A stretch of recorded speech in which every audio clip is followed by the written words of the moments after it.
2021 has seen quite the number of quality Japanese role-playing games already, with still more to come, and based on what I've played, I believe that Astria Ascending should be near the top of your JRPG to-do list for this year. In an unexpected but welcoming collaboration, developer Artisan Studios has partnered with Hitoshi Sakimoto, composer of Final Fantasy XII and Vagrant Story, as well as Kazushige Nojima, who has written several notable JRPGs including Final Fantasy X and Final Fantasy VII Remake. After playing the first 4 chapters, Astria Ascending offers a lot to look forward to, even if it doesn't do anything out of the ordinary.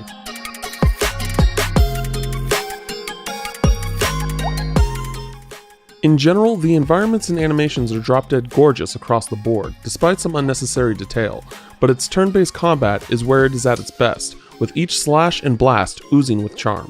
Where Astria Ascending defines its unique battle mechanics is with its focus system. By hitting your enemy's weakness, you will gain focus points. A party member can also use their turn to focus and gain temporary points to help deal massive damage. But focus points don't always go in your favor, as you can lose several at once if you attack an enemy who can absorb, resist, or nullify the damage type.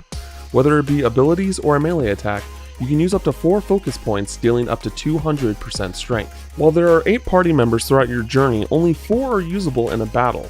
Genre veterans know that this is relatively common when you have more party members than what is allowed in battle, but in Astria Ascending, you can swap out up to your entire party if you want to in a single turn, and for good reason.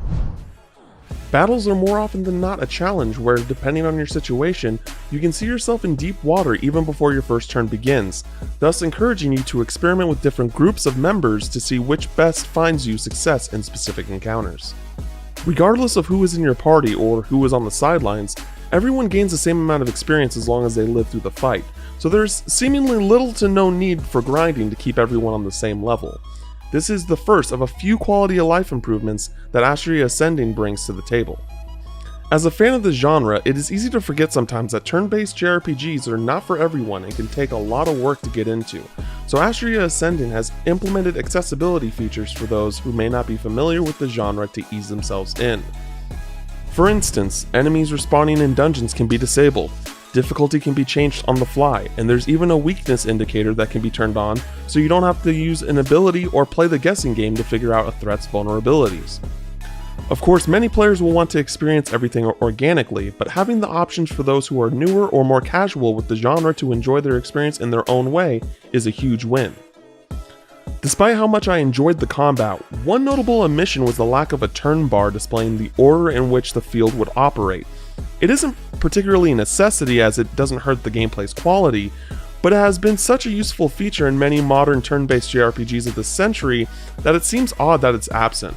Astria Ascending looks really promising with, based on what I've played so far, great combat, fantastic visuals, and an interesting world to explore, but the latter is where I have my hesitations.